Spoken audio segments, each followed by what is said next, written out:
Okay, so welcome everyone. This is Becca B from Becca's Book Talks. I am also known as the Book Dragon, and I have with me a very special guest. We have Nelson Aspen. Welcome. Well, thank you very much. It's nice to be with you. Did you already finish your tour in Ireland, or do you still plan to? Are you still promoting the book overseas? Well, I've still got Baltimore to go in the United States, and then I'm going to do a quick trip to Hong Kong and Sydney, Australia in Nice. December. Yep. But I tell you, I'll give you a bit of an exclusive today. I don't, depending on when this airs, but just so I'm very excited because my trip to Belfast was particularly noteworthy, not only because Belfast is a fabulous place to visit, but because it's the birthplace of Titanic, and of course, Yes.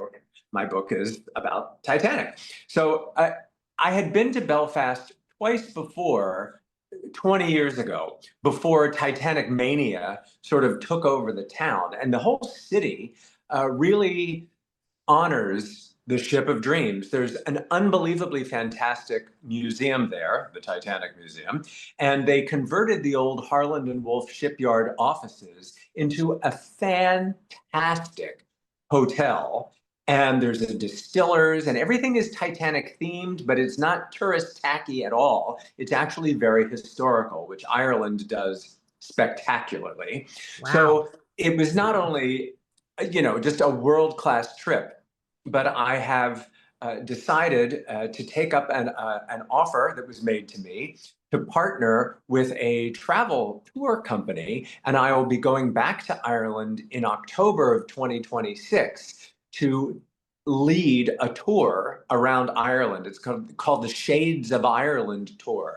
And we'll be starting in Dublin and going around Ireland, culminating on the 13th day. So it's a 2-week adventure around Ireland that I'll be, I'm not an Irish expert, so I'm not there to speak about Ireland per se, but I'm just there to go as an enthusiastic co-traveler and share my showbiz stories, my Titanic stories. And, we end up in Belfast, which is spectacular. And there's where I get to use my Titanic expertise and share that with people. So that's a very long answer to, are you going back to Ireland? And I can't wait. So if anybody wants to, you've got until next year to go with me. If I'm like, the more the merrier. That would be awesome. I have not been to Ireland. The only reason why I fell in love with Ireland, it wasn't because of Titanic. It was actually because of the dance troupe Riverdance. Oh, yeah. My niece is an Irish dancer, so she goes all the time to compete. Yeah. And so, I mean, I have not a drop of Irish blood in me that I know of. My mother did get around, so you never know. But I have no Irish DNA that I know of, but it's really strange how easy it is to feel a kinship with Ireland. Yes. So you get it. Absolutely, yeah. Are you ready for the questionnaire? I'm ready for the questionnaire. Wait, do I know what's coming? I'm ready. You can ask me anything. This is okay. I'll be respectful and quick. Yeah, that's fine. So on the first question, and I know that you already sent me some of the answers, but unfortunately, nothing is printing. I don't know what's going on. So based on number 1, what are the top 10 books that have influenced your life and in your profession, whether it be a personal narrative or story that has left a lasting impression on you, and why? I know you wrote a few of them down for me, but I don't recall, like, there were 2 or 3 of them that you could definitely expand upon. Well, yeah, I don't remember exactly what 10 I wrote, and they're not in any particular order. Right. And I suppose on any given day, that list could change. I'm reading a marvelous book at the moment about Pearl Mesta. It's called The Woman Who Knew Everyone. And Pearl Mesta, of course, was a Washington hostess in the mid-century of last century, and was the basis of the Broadway musical Call Me Madam, which was made famous by Ethel Merman. But this woman was a very diminutive, mild-mannered woman, but they made her famous with the musical Call Me Madam. That's what I'm reading now, but that's not in my top 10. In my top 10, I believe I wrote East of Eden. Shall I just name the ones I can come up with offhand? Sure. Okay, so I know I wrote East of Eden by Steinbeck, yes. Movable Feast by Hemingway, The Poseidon Adventure by Paul Gallico, which It's not everybody's cup of tea, but it certainly is mine. Of Human Bondage, Somerset Maugham. Anne Seba is one of my favorite contemporary authors. And the first book of hers that I read is definitely in my top 10, called That Woman, about Wallace Simpson. But all of her books are extraordinary. Les Parisiennes, she's got a new one, the Woman's Orchestra of Auschwitz. Oh, wow. She wrote a definitive biography on Jenny Churchill. She's quite extraordinary. I think I put down Walter Lord's A Night to Remember. If I didn't, I Yes. should have. Yeah, Yeah, yeah. which I did not know. A Night to Remember and The Poseidon Adventure, that adventure, were they books before the film? Yes, yes, they were. I think, with all due respect to James Cameron and everybody's, very favorite dreamy Leonardo DiCaprio movie, 1997's Titanic, to me, the best Titanic film is actually 1958's A Night to Remember, based on Walter Lord's bestseller. And it's more, Walter Lord didn't need to create a fictional Romeo and Juliet scenario to appeal to the readers. It was really when he wrote it, there were many survivors still alive, and so he was able to interview them. And it was a dramatic documentary, if I can describe it that way. And so Yeah. the film, the 1958 film version, is very much that way as well. So it's touching without having to be fictionalized. True. Was that the one that starred Barbara Stanwyck and Robert No, Wagner? no, that actually, the Barbara Stanwyck film Titanic came out Oh, before A Night to Remember, and got it has its charm because it's a soap opera at sea. However, it was a vehicle for Clifton Webb and Barbara Stanwyck and a very young, handsome Robert Wagner, but it was full of fictional characters. It was more like James Cameron's Titanic because it was a fictional soap opera, just happened to be set on the Titanic. And in it. fact, I just finished reading a book. I think it was called The Captain, the Daughter, and the Spy, which was about Captain Smith's daughter. And Mm, she went, because she was only, I think, 14 or something when Captain Smith perished on the Titanic. But right. she was a celebrity as a result of that, and she attended the premieres of that film, and she was not pleased with the Titanic version of her father, apparently. Mm. And there was some controversy in the other film as well because the captain smoked a pipe, and she said her father would occasionally smoke a cigar, but he would never, never, never be caught smoking a pipe. You made me Yeah. think about it now. I also, speaking of soap operas, a really good book when everybody thought it was trash when it came out, which there's a lesson to be learned there. Grace Metaliouth's Peyton Place is really Mm, a really gripping. Speaking of soap operas, it's really entertaining, and by standards of the day, which I was it the 40s or the early 50s, absolutely filthy. And I kind of respect that because my book, Kindred Spirits, is, while I'm delighted to share the history and my reincarnation narrative of the story, it's a historical fantasy I basically spent my entire 62 years researching. You'll pardon the sirens in the background. I it's am in New okay. York City. New York City, there's always a siren. Jackie Collins was an early mentor of mine, and I interviewed her many times over the years. I saw her socially, professionally, you name it. But she always said, and her books were very steamy, of course, but she would say, you've got to put some sex in your books because even the prudes who don't want to read sex or claim they don't want to read sex, Right. they still will want to read it so that they can be outraged and offended by it. Because that's a lesson I've sort of taken to heart. Throw in a little sex. Some people will love it, some people will hate it, but they're all going to read it. So I did bring up your list here. So yeah, you do mention the others. William Yeah. Rutherford Yeah, Sarham. Sarah. Uh-huh. That's sort of in the Mishner vein. I don't know if you're familiar with Sarham or any of Yes. Rutherford's books. Yeah. Yes. I mean, I just love the concept of you're taking this one geographical location and sort of sticking with it over the course of time, whether it's centuries or decades. But I'm so fascinated by the sense of place and what happens to the people in the community around that sense of place. We're in 2026, 25, what year are we in? We're very cognizant about the land on which we stand, and where we acknowledge the original indigenous people of this land is a very modern concept.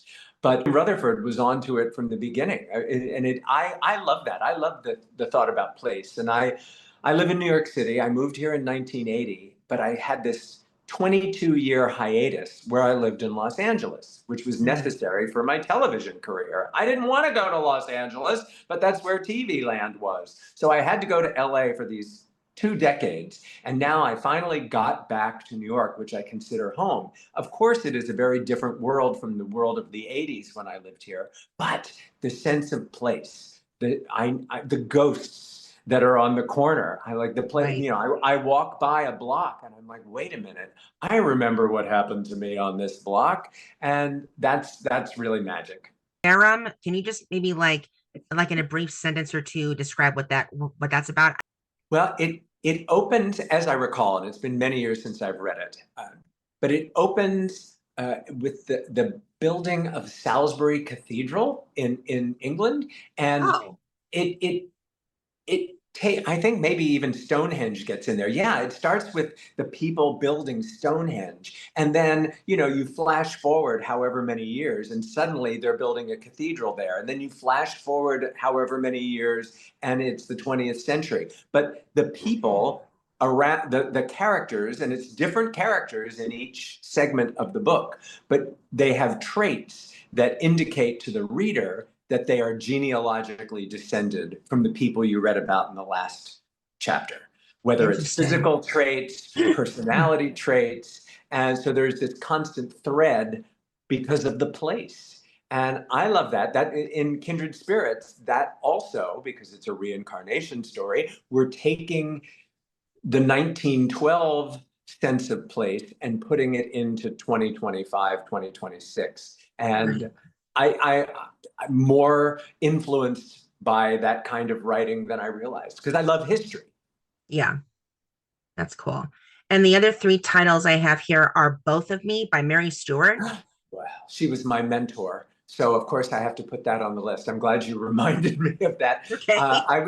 Yeah, I don't know, for people who may not know, Mary Stuart, as opposed to the Queen of Scotland, I who was was going to put ask to you. death.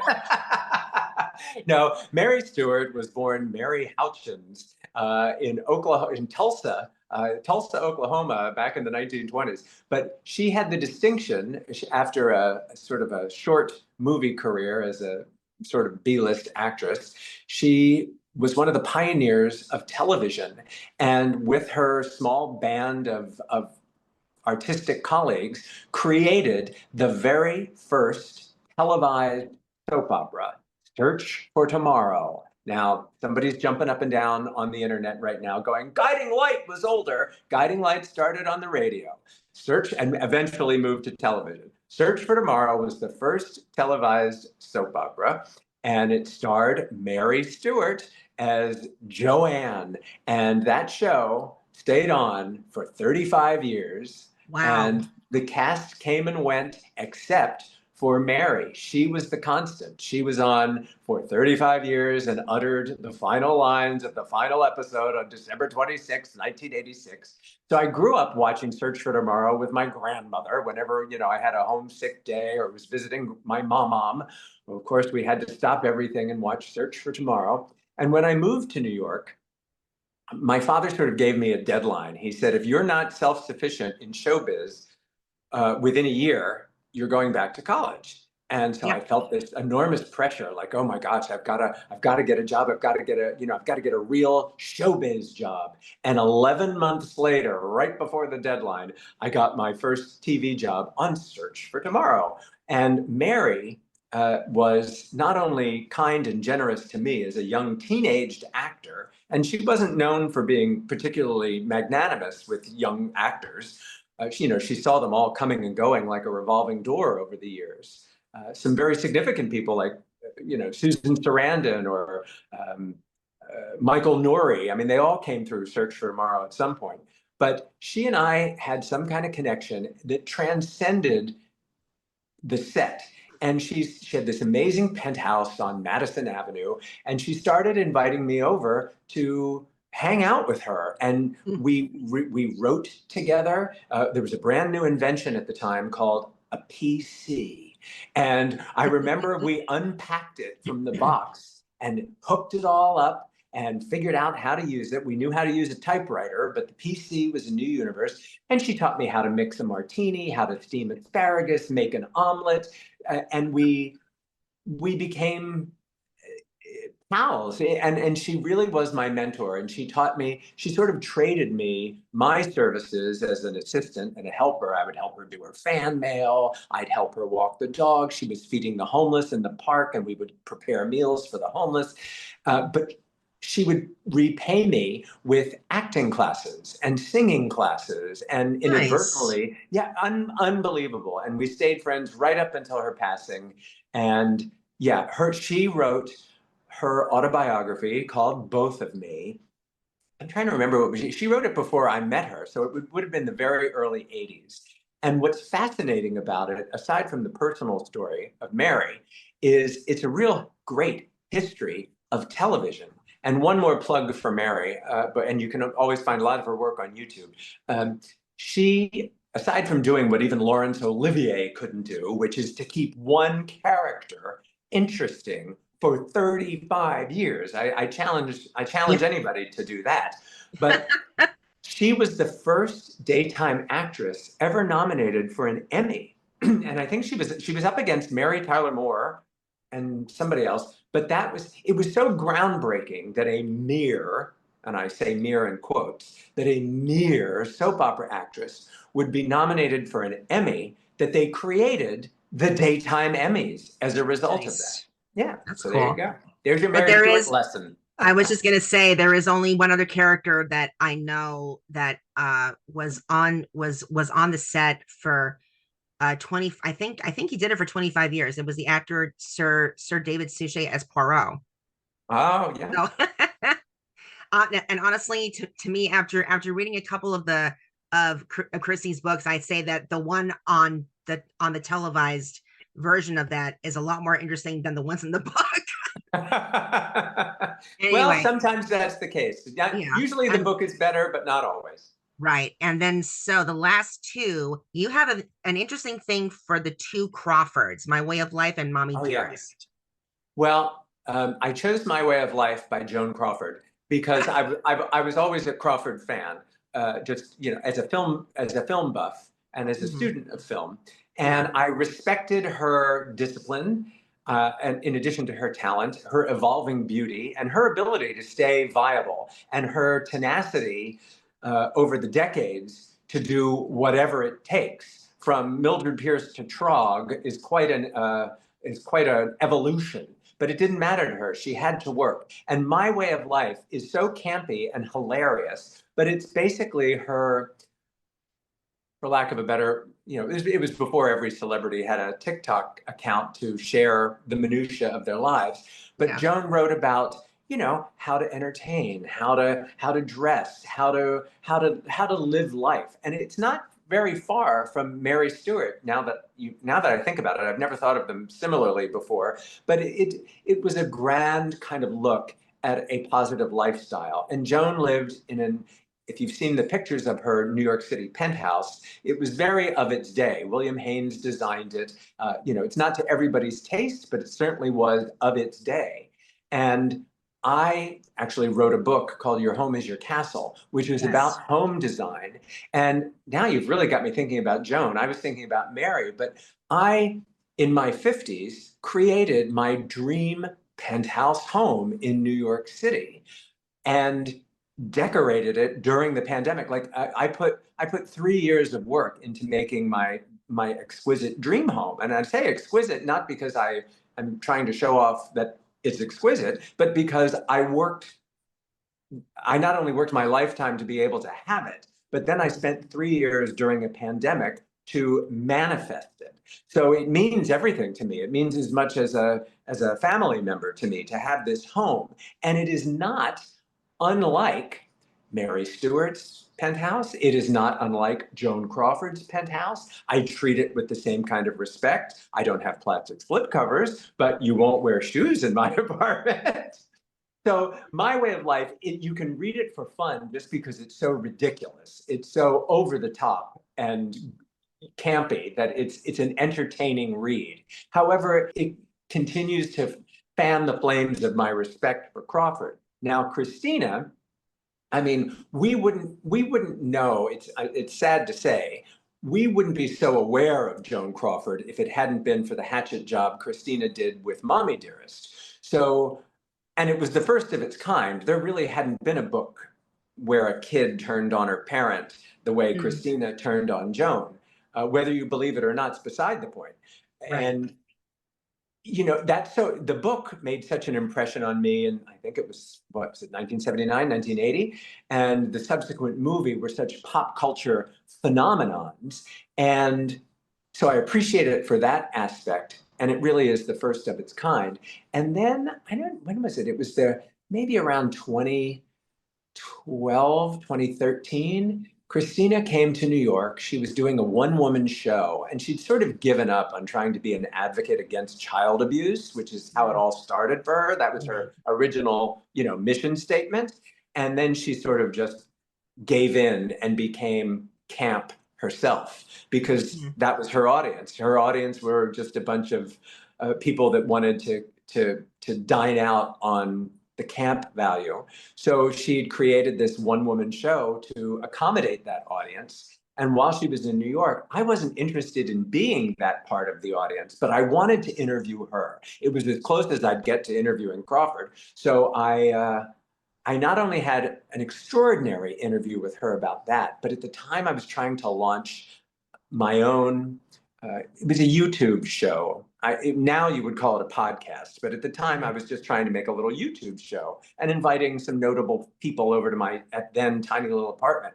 And Christina, during our TV interview for this play, I was like, "Would you like to come over to my house tomorrow and do a broader interview?" And she was game for it. And I applaud her for that. She's just, it takes a lot of nerve to just show up at somebody's apartment and sit down in front of a camera and talk. And she did it. And I really appreciated it. And you can go on YouTube. It's not my proudest interview moment, mostly because I allowed them to put down this very distracting music through the whole thing. So it sounds like we're in some lounge somewhere, but it is interesting to hear her discussion. And that's another long answer to a short question. But yeah, That's to fine. have the mother-daughter aspect Yeah. of My Way of Life and Mommy Dearest, Yeah. I'm proud of that. That's I cool. also interviewed Lenny Riefenstahl. I was the last reporter to interview Lenny Riefenstahl, and we had to do that over email, which this was in the 90s. She lived to be 102, I think, and this was the last interview she gave. And it had to be done over email between the language barrier and the distance, because I believe she was in Germany.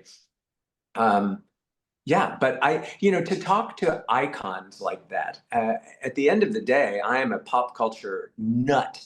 And, I especially value everybody, because I've interviewed everybody. And they always ask me, who's your favorite? Who's your least favorite? And I'm constantly asked that. And my go-to answer for who is your favorite is anyone over 70. Because if they're still around after 70 and giving interviews, then they don't give a crap about anything anymore. They've got no abandon. They've got no filter. You're going to get the most honest interviews. Plus, they have that life experience. If you're still interested in talking to them after the age of 70, it's because they've done some amazing things. So I have had all the time in the world for the Julie Andrews, the Clint Eastwoods, the Dick Van Dykes, the Betty White, God rest her soul. Yeah, I've got all the time in the world for it, and will always say yes to an interview with an Eva Marie Saint or an Olivia de Havilland. Why not? Yeah. I was just gonna say the name Lenny I'm sorry, is it Riefenstahl? Riefenstahl, Riefenstahl. Fenstahl, and she's notorious and despised by many, known as Hitler's filmmaker. She Oh, made wow. Triumph of the Will, the Olympia movie, and she was a groundbreaking filmmaker in her technique and style, but she's arguably rightfully Right. vilified for being Interesting. known as Hitler's filmmaker. She was a very popular German actress who went after, and she would do all these, she was very athletic, and she would do all these popular movies outdoors in the snow and the ice, and she was very Yeah. sporty. And then she turned to filmmaking, and she was commissioned to make those films. So she ultimately became a propagandist. But then after the war, when she was punished and she was ostracized, and she turned to a new career as a photographer. And she went and she lived among the Maasai tribe in Africa, photographing them for years, and did some extraordinary work photographing them, their tribe. Then she took up scuba diving. I think she was in her 70s or 80s when she took up scuba diving and did underwater photography. So Wow. there's a marvelous documentary called The Wonderful Horrible Life of Leni Riefenstahl that you should really see. It's fascinating. And Jodie Foster, for years, was trying to get the rights to do a biopic of Leni Riefenstahl, and the estate of Leni Riefenstahl would never allow it. But that would have been perfect casting. Jodie Foster. I hope that's not over. I hope someday. Hey, Lenny lived to be 102. There's still time for Jodie. Wow. That's cool.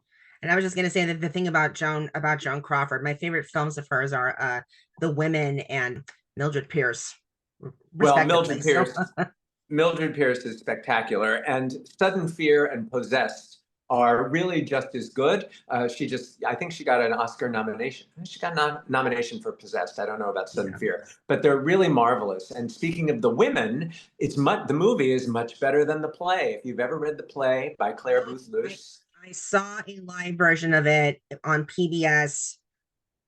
Yeah, I'm sorry. The film, the film beats it. The play does not do it any kind of justice whatsoever. yeah, I just started in that Pearl Mesta book that I'm reading. She was friendly with Claire Booth before she was Claire Booth Luce, and that led me down the Amazon rabbit hole. And I just purchased. They're being delivered to me as we speak. Two books on Claire Booth Luce's life, and these ladies, they were coming out of, the Gilded Age had sort of just ended. My book, Kindred Spirits, takes us from the Edwardian age to today. And so it's interesting because wealthy, privileged people like Pearl Mesta and Claire Booth Luce were the last vestiges. Like their parents would have been part of the end of the Gilded Age. So if you ever watch that show, Gilded Age, which I love, by the way, you'll enjoy those books. That's cool. So, of those books that you mentioned, which of those books would you absolutely recommend for today's readers? Uh, well, um, well, I never find that books lose their value. I mean, even a book that's dated is worth reading, I Exactly. think. Mhm. So I'd recommend all of them to people who just want a good read. And I found something very liberating is that, you know what? It's okay to stop a book. You don't have to Yes. finish the book. It's in my DNA that I must finish it. I must plow through it. Moby Dick is the one book I could never, never, never finish. But you know what? There's no crime in, if you don't like a book, close it up, give it away, put it down in the laundry room for the next person or whatever. Just it's okay.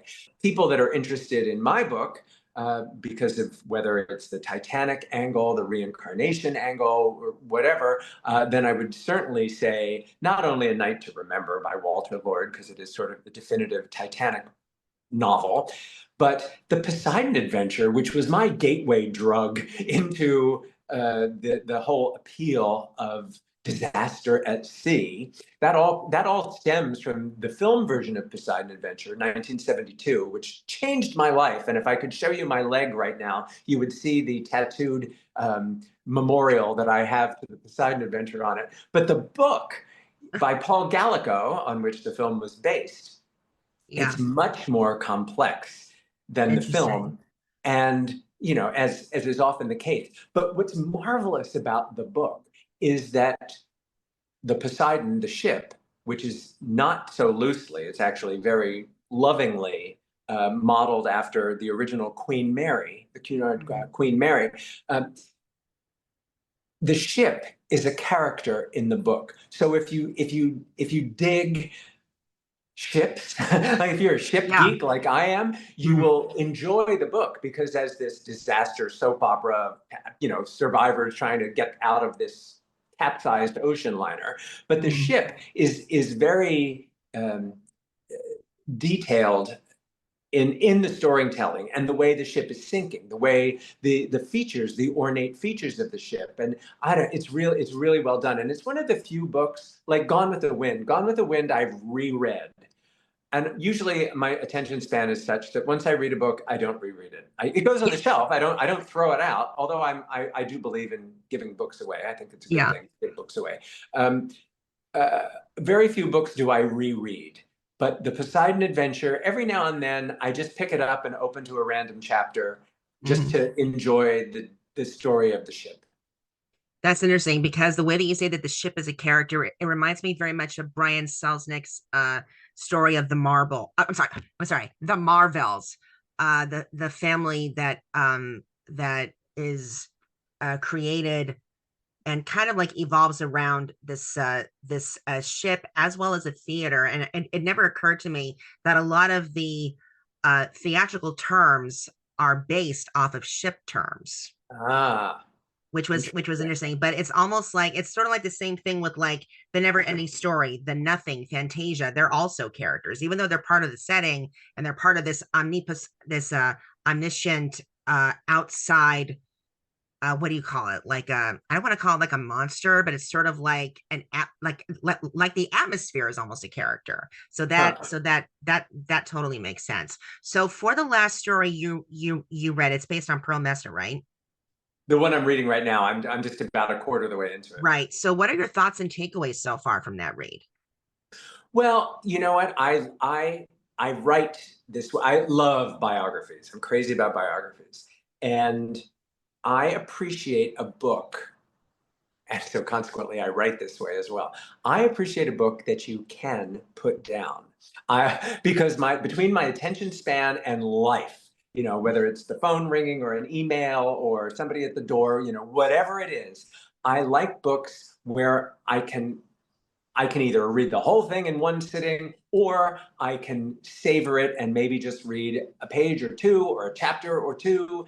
And so the structure of the book is very appealing to me because I can just have it next to me. And if I need a break from work for a while, I pick it up. Or if I'm on the subway, I can pick it up. So I do appreciate that. And I tend to write that way. I write like a television show so that, hey, here's a natural commercial break, or hey, you can pause it right here and you won't get lost. If you have to put it down for a day or two or more, you'll pick it back up again. That's cool. So I'm not going to go in order of the question here because I want to like now that I look at the questions, they kind of like I feel they need to be grouped a certain way. So was there ever a story or narrative that was a challenge for you to complete or to read through? I know you mentioned Moby Dick, but was there ever a Oh. book that you found it difficult because of the content or the subject matter? Well, I went through a very big true crime phase. So no, I'm undaunted. Like blood and guts and gore doesn't slow me down. So even though I might be repulsed by something in that kind of genre, it doesn't stop me. And like I said, it's okay to stop a book and or put it down. And sometimes if a book is just bad, I don't know. I'm not quite sure. Moby Dick just doesn't grab me. I tried to read the Bible the same way, and I love Bible stories as they were taught to me in Sunday school or as Cecil B. DeMille depicted them in movies. I mean, Mhm. Bible stories are great. Um, but the Bible itself is a tough read for me, and I've tried many times over the years, but it just doesn't. It's not a page turner for me. Yeah, such as right now. I mean, it's taken me a long time to get through the first I'm not sure which one that you were taught, either the Old or the New Testament, but from the Old Testament for me, I'm still trying to figure out what is the terminology when it comes to Leviticus. So, Well, it's so funny, whenever I'm with Jewish friends and family, I have my in-laws are Jewish, and I'm always like, I said, do you want me to convert to Judaism? I will. I mean, I'm really partial to the Old Testament, which is true. Everybody, I think kids love the Old Testament because it has the Bibles. It has Daniel and the lion's den, and Adam and Eve, and Noah's Ark, and those are Joseph and his dream coat. So I yeah, don't know, good stories. yeah. So, which book in your entire collection that you have could you not live without, and why? And does that book hold special meaning for you? Now, you're putting me on the spot because I It's think okay. I If you have more I than one, that's fine. I I, am not here to judge. The more the merrier. I answered that, and Yeah. as I recall, I answered, well, of course, my own books. Yeah. But other than that, oh, my dad's book. My dad, I think, was that my answer? I feel like I'm on a game show. Was that my correct answer? Your dad's book? Yeah, my dad, basically it's a textbook. It's a reference book. Nobody in their right mind would read that book unless they were interested in the history of Bermudan currency. He wrote Okay. volumes 1 and 2. So my dad he was a surgeon, but he was a collector of coins and currency. Became a numismatist. He founded a currency club that is still in existence today after 50 years. And he was so knowledgeable that he was asked to serve on the board of governors for Bermuda, because he knew more about their coins and currency and their history than Bermuda knew itself. And during President Ford's administration, my dad was asked to serve on President Ford's assay commission. And Wow.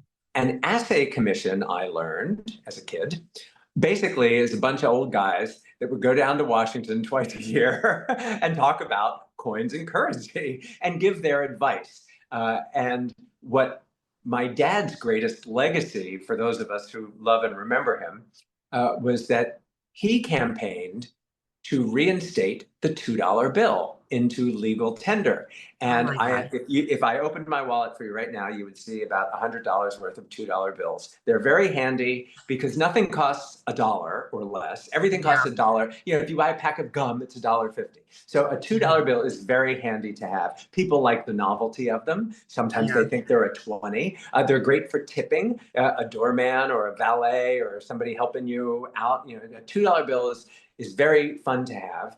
And my dad, his belief was get rid of the penny, which he would be thrilled that after all these years, they are finally getting rid of the penny. He thought, get rid of the penny, and the dollar should be a coin. And that's when the Sacagawea and the Susan B. Anthony coins came out, Hmm. because we should a dollar is useless. A dollar is useless. So have a dollar coin, and the first unit of currency should be the $2 bill. And if the old $2 bills, now everybody's going to be tuning out now unless they're numismatists and currency fans.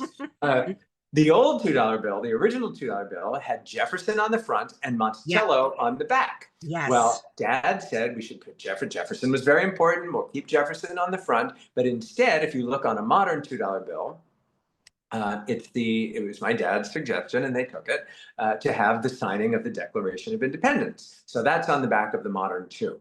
Interesting. So people I do have, not. Do yeah, you I have have one? one. Well, when I meet you in person, I'll give you a couple of twos. They're always very handy to have around. But yeah, and people did not like the dollar coins. They didn't like them in vending machines. People in America did not like the dollar coins. So there you go. But my dad's book, it's a history of Bermuda and its currency, I believe it's called, volumes 1 and 2, and it's a beautifully done art book. So if you just want to look at the pictures, which I highly recommend looking at the pictures because reading it will make your eyes for us. So I mean, besides everything that you're doing right now, including this, that is actually pretty cool that you're going to be doing this tour of Ireland for next year. Oh I'm my not sure when. God, come with me. Come That with would be so me. cool.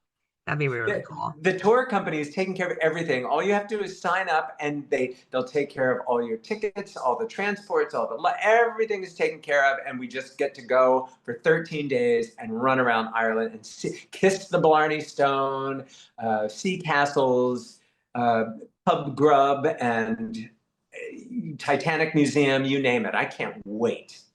That'd be really cool. I might want to do that because I'm not sure. The only thing is I'm not the greatest plane flyer. I'm Well, a, you just have to get to I'm a Dublin. ship person, but yeah. You just have to get to Dublin, and then you'll be fine. And it's actually pretty painless. And I'm actually building the travel page on my website, nelsonaspen.com. So depending on when people are listening to this, Yeah. it should be up and active. And it's not till October of 2026. It's really Right. cool because my Titanic expertise, I co-host a podcast called Titanic Talk, which was just Yes. going to be a couple of episodes. We are just going to have some fun.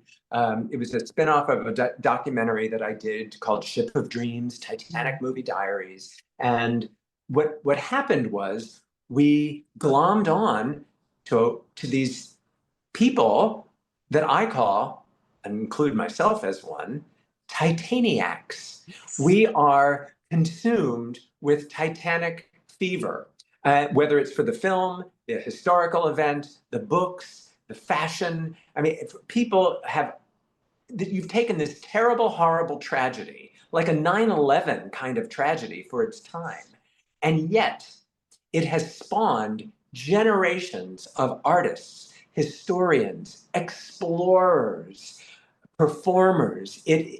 If there is a silver lining, and it's not right to call it a silver lining, but if anything positive came out of it, besides more lifeboats on ships, it's that people are so inspired by the story that it creates positivity, whether that's exploration or art or remembering history. So that's how the podcast started. And now, in addition to my book, because that's my Titanic legacy, that's the bit of legacy that I'm giving to the Titanic community. My book is about a first-class passenger named Milton Long, who's really a tiny little footnote in Titanic history. Everybody knows Right. Molly Brown and Captain Smith and Yes. J. Bruce Ismay, but nobody knows Milton Long. Now I've given Milton a voice, and I think that's important. That's cool. And hey, if you want to dig deeper, there are thousands of people connected to Titanic that you can uh, research and exploit for dramatic purposes. But now I'm also doing a gig on Cunard's Queen Mary 2, where I will be sailing the transatlantic route from Southampton to New York, Titanic's route, and be speaking about the Titanic. And we'll be going over the wreck site. And to have that experience and to be sought after to speak about it and address about it it's not just the honor of a lifetime, but it really proves the cliche of do what you love and you'll never work a day in your life. Because True. here I am at 62 years of age, a lifelong Titanic enthusiast. But now, at this stage of my life, after a 30-year TV career, after 9 books, now I'm getting to play Titanic. And wow, it's a hell of a retirement. That's cool. But I couldn't really even say that it's a type of retirement. It's sort of it seems like it's more of a all lifetime celebration. Thank you. I It does shouldn't not it refer doesn't to sound it like as retirement to retirement. me. You're right. And I shouldn't refer to it as retirement because I'm busier than anybody I know and I'm on the move Right. more than anybody I know. But yeah, yeah, it's not a huge money-making venture to live the Titanic life, but I'm enjoying myself and having amazing experiences and meeting amazing people, and we're all sort of connected by this thread of interest.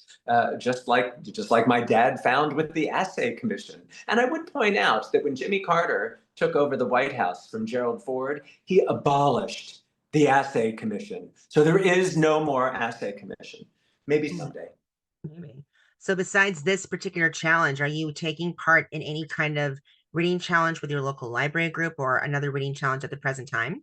No, I saw that in the questionnaire, and I'm ashamed to say that I'm not. But my brain is on overdrive Right? That's fine. anyway.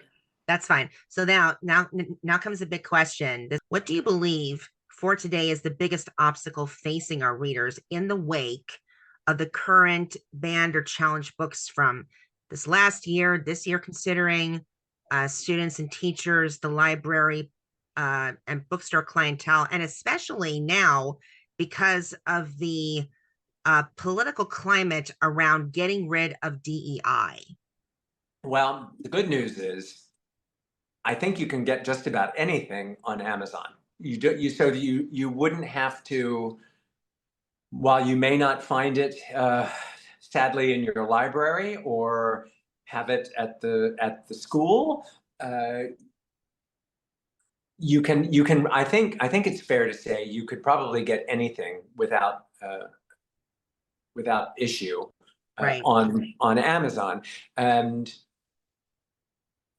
there was another point to the, what was the beginning part of that? So like what do you think like specifically what is like the biggest obstacle that is Oh, facing our current readership? yeah. Because let me just say this, I finished reading your story at 10:45 this morning, and the content of it would not fly, especially in like, the real conservative states and the conservative mindset. So what do you think is the biggest obstacle that our readers are currently facing because of all these, there's Yeah. no, yeah. I'm very proud that I've written the first gay Titanic novel. So you can expect more of them to come. I guarantee you that this time next year there'll be a half a dozen at least, because I have opened the door. Yes, open the This isn't floodgates. fan fiction. This is a historical fantasy, but it's not. I don't know. I mean, there's plenty of sex in it, but I don't think it's gratuitous. It's pertinent to the story.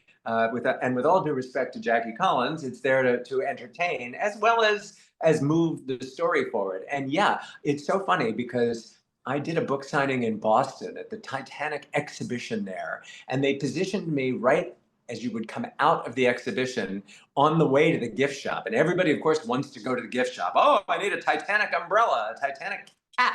I Yeah. need a Titanic keychain. And I'm sitting there and they're like, oh, what have you got there? And you know, I've been doing a few of these Titanic related conventions, and I explain, I'm very upfront with the fact that this is a gay love story based on two passengers that actually lived and sailed on the Titanic. One survived, one did not. The nice thing about Titanic is that it crosses all demographics. So I've got like these nice there was some old couple there celebrating their 65th wedding anniversary. Oh, we'll take two copies. We'll get one for our gay grandson. Yeah, whatever. Titanic makes everything okay, but you're right. It wouldn't be. This wouldn't be in a high school library, nor should it. I actually, when I'm out there selling books in person, uh, like a young person might come over to the table, and I'm very upfront. I'm like, I'm sorry, this is for adults only. I'm very cognizant of that. And if somebody, when the lady said, I'll get this for my grandson, I'm like, I hope he's over 18. When I'm doing press, I make clear that this is an adult book. There are adult situations. All of my books, except for Your Home is Your Castle, that's G-rated. But everything else is PG-13 or maybe even R in this case. But hey, so be it. But I think the biggest obstacle to reading in general is, and I see it in myself, is the distraction of social media and the abbreviated attention span as a result of it. And I find now, like, we are so conditioned to, even a minute video seems long. And I'll look at some news. I'm a news junkie, but if the news video is more than 30 seconds, I'm like, let's get on with it. Let's get to the point. Get to the point. And when you're reading news articles online, I don't know if you encounter this, but so many of the places that I'm looking at news articles, it will say at the top of the article, 4-minute read, 6-minute read. 8-minute read. And I'm thinking, is this what we've come to? Like if the art, it's bad enough we're just getting it online, but we have to judge by the length of time it's going to take us to read the article. That's very discouraging to me, in a Mm. way. But I get it. One of the biggest things, you'll appreciate this one. One of the biggest things that changed my life, in terms of reading and the love of reading, was when I was 14 years old. My older brother was in a terrible, debilitating motorcycle accident, and I was 14. I was a nerdy little kid, and my parents. He was in the coma for 3 months, the hospital for 2 years, and then years of rehabilitation, and Wow. just horrific. And he lived with this quadriplegia for 47 years, until this year. He finally passed away this year, which Oh, I'm was so sorry. sad. It was a blessing in many ways, that he passed, but learned so much. I digress. When the accident happened in 1977 and I was 14, my mother was like, "What do I do with little Nelson? I've got to be." She was at the hospital all day, every day, and she in a search. I was a nerdy little kid that loved to read and write, and I was a very good student. She sent me. I wonder if you've ever heard of this. To the Evelyn Wood Speed Reading Academy. Do you know what Evelyn Wood was? No, the only one that I'm familiar with is Linda Mood Bell. Oh, that doesn't ring a bell, but you've got to Google Evelyn Wood. It was a big thing in the 70s. And you'd see the commercials of these people dragging their finger down the center of a page. And then they flip the page, like flip, flip, flip, flip. They could read a book in an hour. And so my mom was like, "Oh, maybe this is something to do with him while I'm at the hospital." So she sent me off nights to the Evelyn Wood Speed Reading Academy. And basically, if when you see the word cat, what you're seeing are three letters, CAT. But you're not reading CAT, you're reading cat. So the Evelyn Wood theory is you learn to read, you use your peripheral vision to read a sentence at a time. And you drag your finger left to right, left to right, left to right as you're reading. So you're taking in, instead of a word at a time, you're taking in a sentence at a time. And then eventually you drag your finger down the center of the page and you use your peripheral vision and you always read the topic sentence, but you take in the remainder of the paragraph peripherally. So Hmm. that increases your speed. The trick is to be able to retain it, to be able to comprehend it.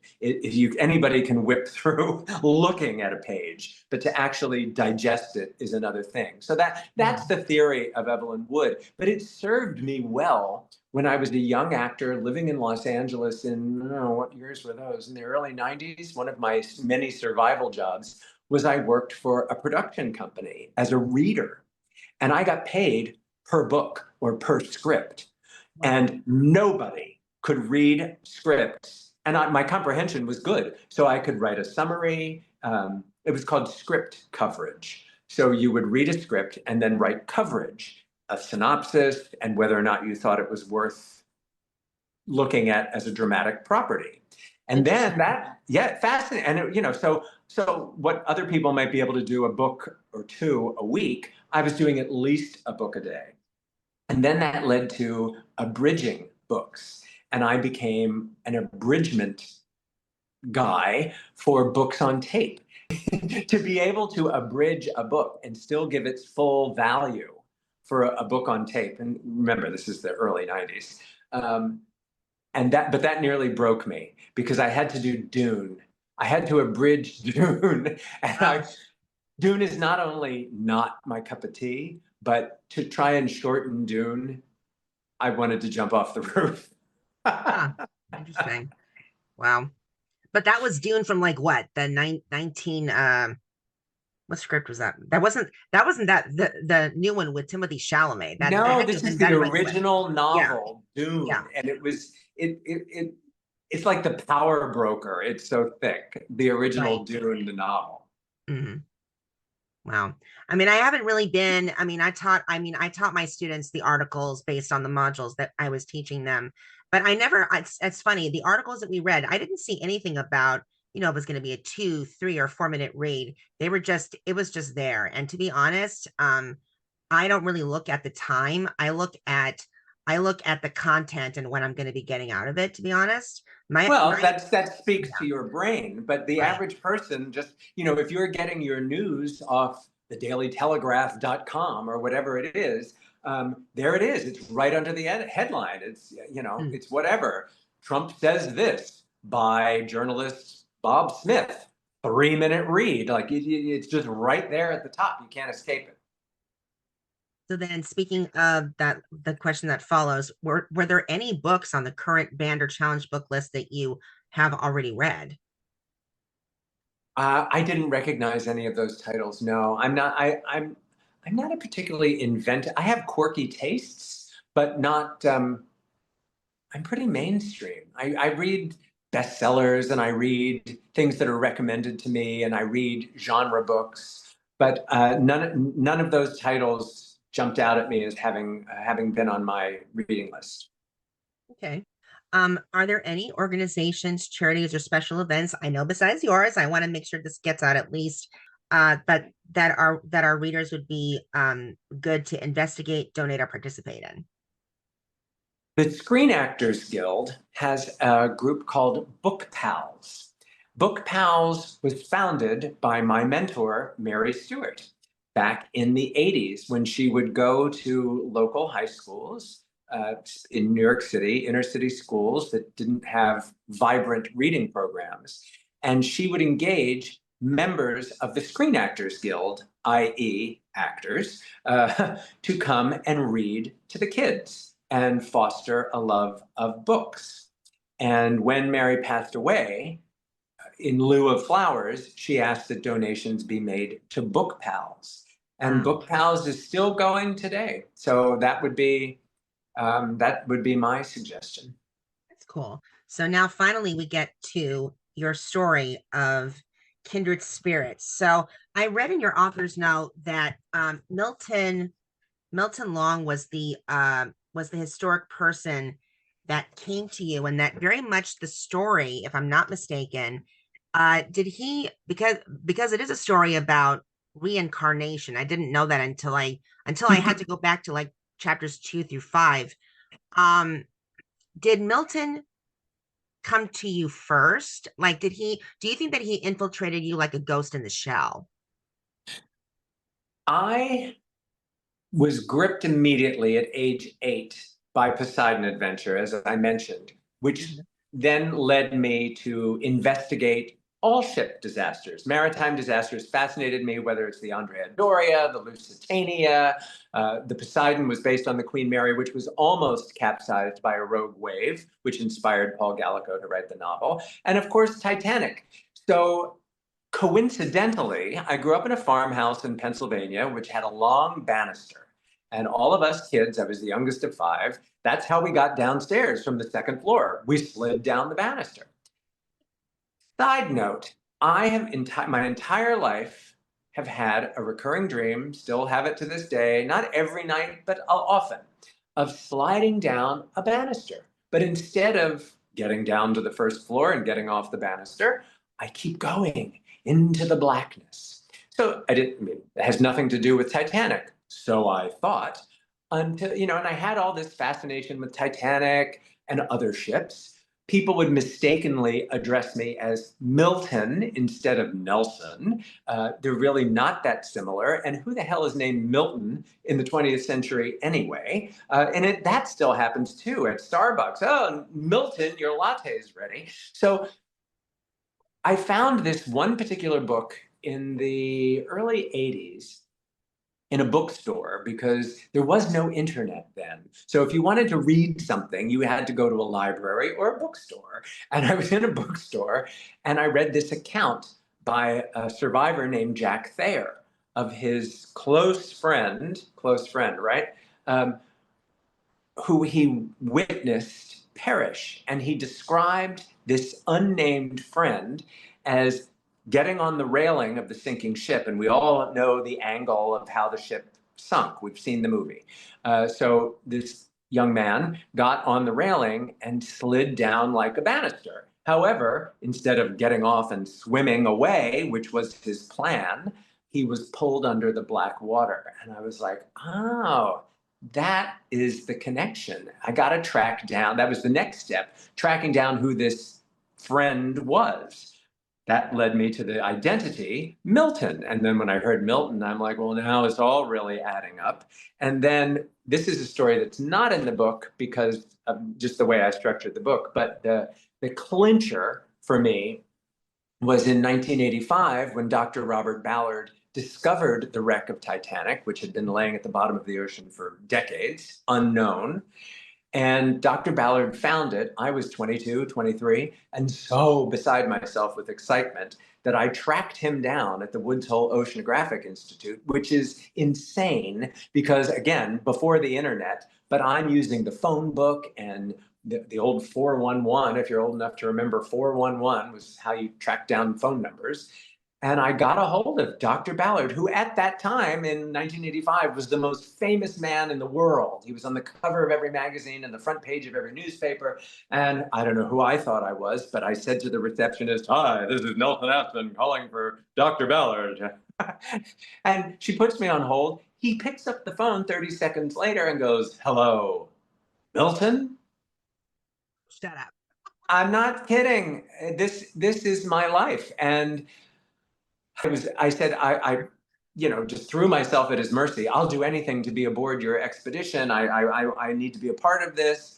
And he patiently listened for about a minute. And 2 days later, in my mailbox, I got an application to the Woods Hole Oceanographic Institute. And that's when I was like, okay, this has gone farther than I intended. This is not my career path. But yeah, I mean, so that I have this connection with Milton, and under, reading between the lines and doing what research is available to me about Milton's life and his, who I believe is his unrequited love, Jack Thayer, I pieced together Milton, not only what Milton's story was for the 29 years he was here, but what it would have been had he either survived the disaster or been born in a less repressive, restrictive time like today. So it's very interesting. And Jack Thayer, although he survived the disaster to go on and marry and have 4 children, did not have a happily ever after. Most people who survived the Titanic, just because they survived and got back to wherever they came from, doesn't mean they had a happily ever after. They had tremendous post-traumatic stress. They had tremendous survivor's guilt in many cases. So I explore all of that in the story, and I'm proud to share it. And that was interesting because I was reading it in the story, and then I was like, I'm going to do a little research myself. So that was Good. interesting to learn about Jack Thayer, that because of his account, because I guess what a lot of the people believe that the Titanic went down in one piece, but according to him, it split. Correct. And So, he said that at the time, at the inquest. He right. was on board the Carpathia, the rescue ship, Mhm. helping them draw images of what he saw and believed the ship to break. And flash forward to 1985, it was because of that testimony that Dr. Ballard was able to locate the wreck. He had an approximation of where it went down, which was inaccurate. So, but going off of Jack's theory, if the ship did in fact break, as we now know it did, then all of that debris would be littering the ocean floor. And it was the debris that Dr. Ballard spotted and was able to follow the trail of debris to the wreck. Wow. So in the story, chapter one, I mean, it already gripped me, but by Oh, the end of good. the first chapter, Milton is gone. It sort of went from a story mode into an informational, factual mode. And then chapter two, I'm reading it going, okay, what am I missing here? Where is this Preston Spalding coming in? Where is this? So around until chapter five, I was lost. I'm like, okay, where is this? There's a lot of what you call that what who was it? Mary Stewart who said, or whoever it was, that Jackie Collins Jackie that said, give him Collins. that sex drive or something. Jackie Collins. Yeah, thank you. So I was like, where is the story going? It didn't really like, because I'm not the one who's into romantic stuff whatsoever. But then in chapter five, I was like, okay, now I know Now where it it's makes coming out. sense. But what I think what threw me off is because I've seen how like you have books that are written from a past perspective, then you come to the present, but it's like every chapter it will say the year of, and then the present time it'll be the year of. So it was interesting that this book doesn't have it. You don't have the year of one chapter versus another. It's sort of a blend. Did you find when you were trying to connect the past to present, did that kind of present a challenge for you to figure it out how to like blend the two rather than like cutting it up like from chapter to chapter? Absolutely. And there were two factors to this. The first being that originally I just wanted to tell my story. Okay, there was Milton Long, he's come into my body, and it was going to be, Milton and Nelson. But my publisher wisely, I had just written, I have a series, a memoir series called Dancing Between the Raindrops. There are two books out now. The third and final installment of the trilogy will come out in 2026. The Dancing Between the Raindrops are my memoirs. So they span the 70s, the 80s, the 90s, the aughts.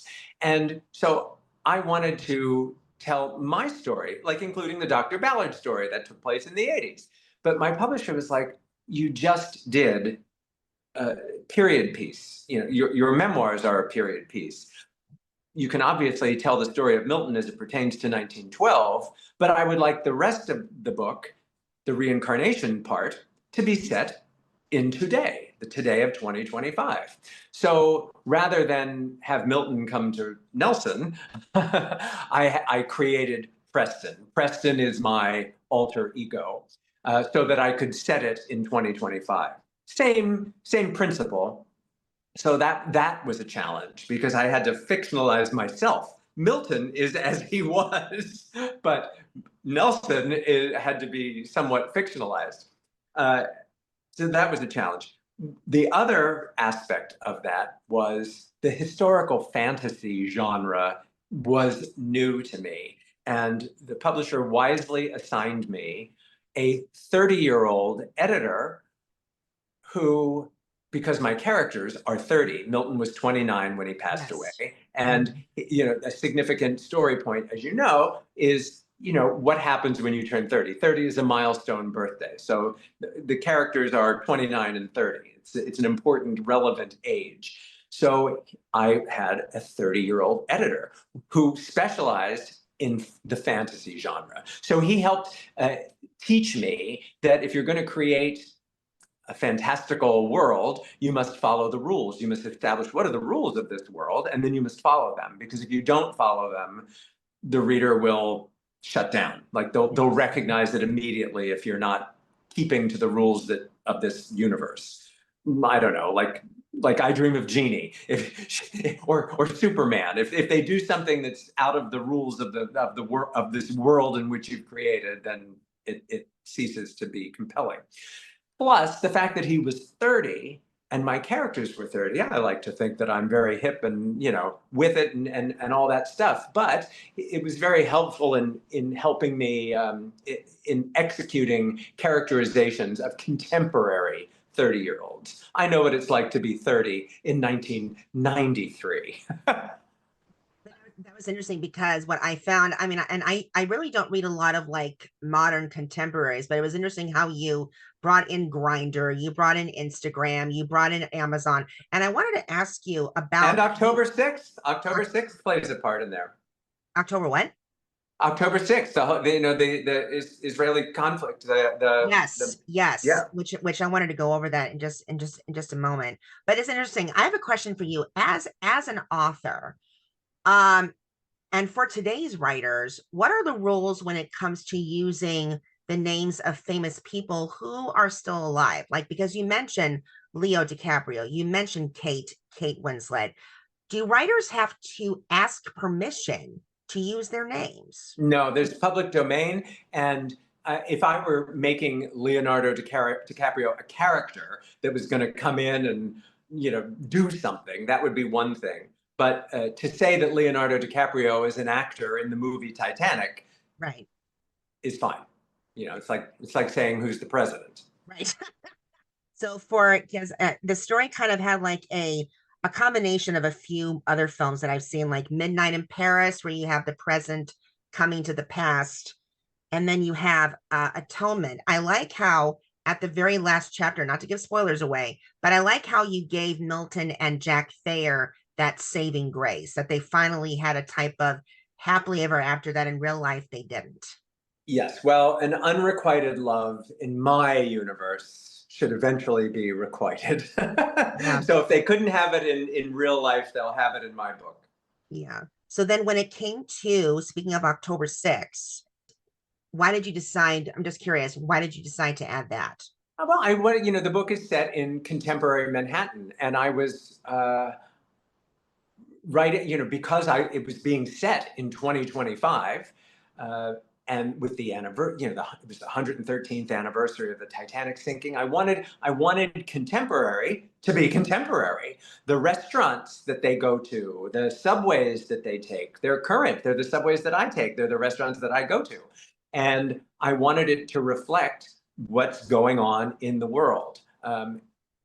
As closely as possible. So it includes news events. It includes that. It includes the election. A couple of the characters have a little spat about the presidential election because that's what was going on and that's real.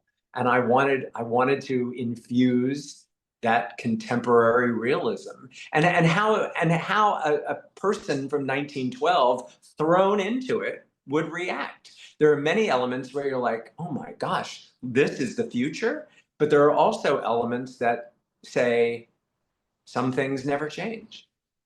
Yeah, true. And according to Alana, there are some things that, or no, was it Alana or Todd? I know that one of them said there are some things that can't be explained. No, that's true. I think that every day when I watch the news. But that was just, I felt, I mean, there were two personal connections because I mean, I like how you definitely included the rally for the hostages in this situation, and that Todd, is it Todd Haxton, I Afton. think? Yeah, Afton. that he lost two cousins. When I read that, it hit me because we had a semi-direct connection to one of the hostages who unfortunately lost his life. That was Mm. Hirsch Goldberg Oh Poland. my gosh. Yeah. And the weird thing was when I wanted to double check, make sure I didn't get his name wrong, I saw his picture and if my cousin had the same hairstyle, he Oh. would be a spitting image of Hirsch. And unfortunately, we also lost him the day before Passover this year. So Mm. it's just been really hard. And one other thing, there's a character, not a character, there was an historic person who did jump ship, if you will, John Coffey. Yeah. That was kind of, it's, I don't want to say it's weird, but it's sort of almost, I don't, maybe a type of coincidence because John Coffey was the name of the character in Stephen King's The Green Mile, the inmate. Oh. And Well, I'm not sure if that ever occurred to you. no, it did not. Yeah, the John Coffey that jumped ship in Cove, Queens, yeah, in Yeah, Cove Cove. Island. Yeah. Yeah. Famously, he had a bad premonition about the ship. So, but other people just say he wanted to go home.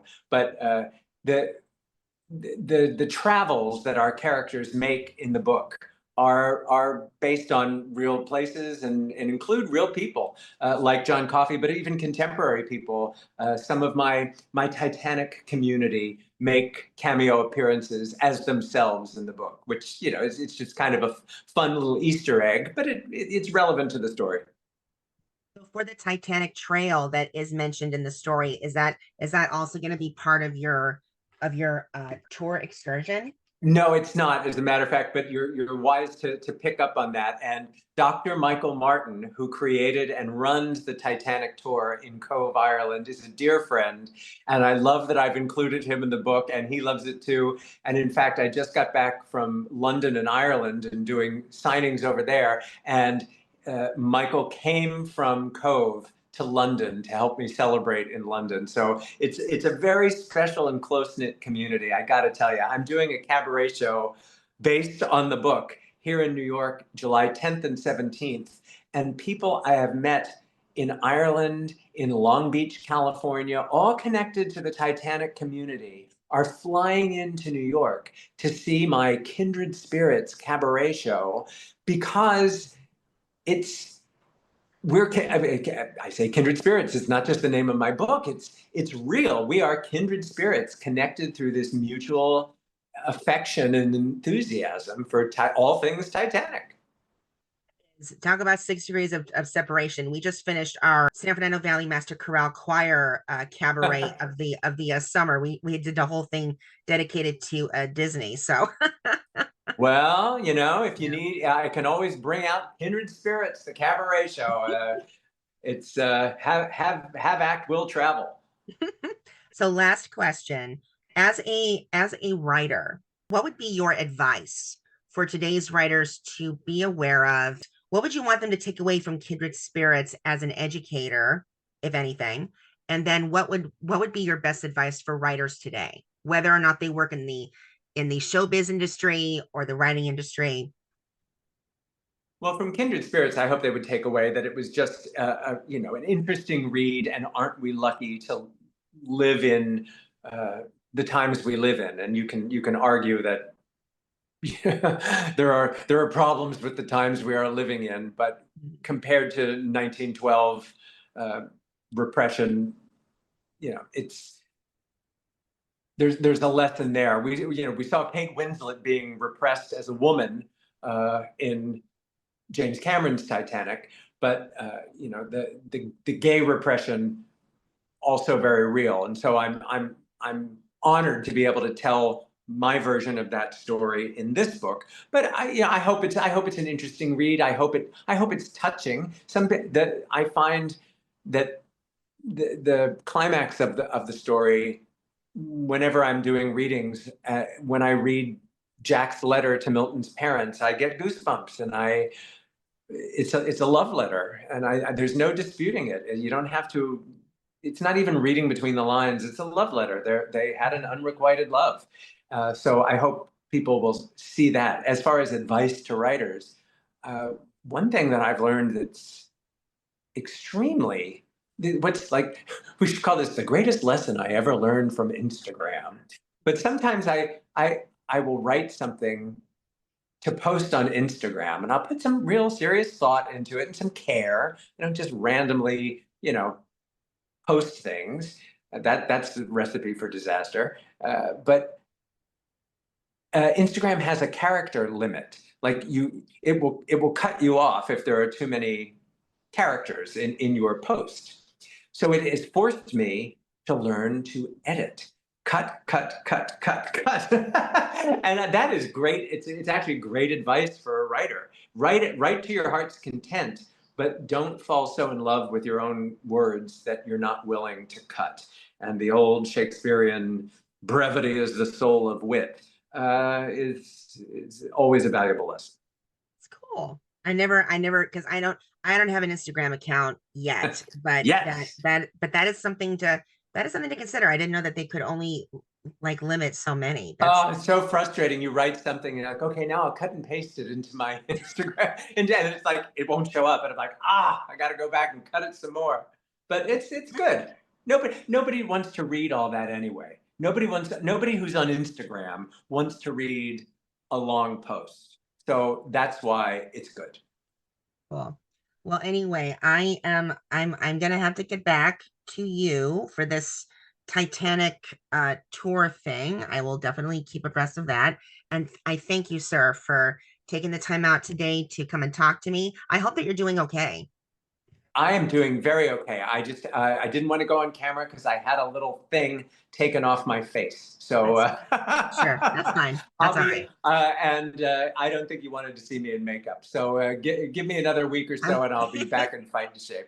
That's fine. Anyway, I want to wish you great luck and the best on the upcoming book tours. And where's it's gonna be? It's gonna be posted on your website. Yeah, everything. I post everything. Any news is always on nelsonaspen.com, on Instagram and X, even LinkedIn and YouTube at Nelson Aspen. So I'm very easy to find, and very open with what's going on, what's coming up next, whether it's a cabaret show or a tour around Ireland. Cool. All right. Well, thank you so much, sir. And I enjoyed our interview for today. I like the interviews because I see them as more of a deep, detailed conversation. So I thank you. enjoyed Thank it you very thoroughly. much. Thank you so much, Becca. Okay, and you have a wonderful day, okay? You too. Thanks. Okay, bye-bye.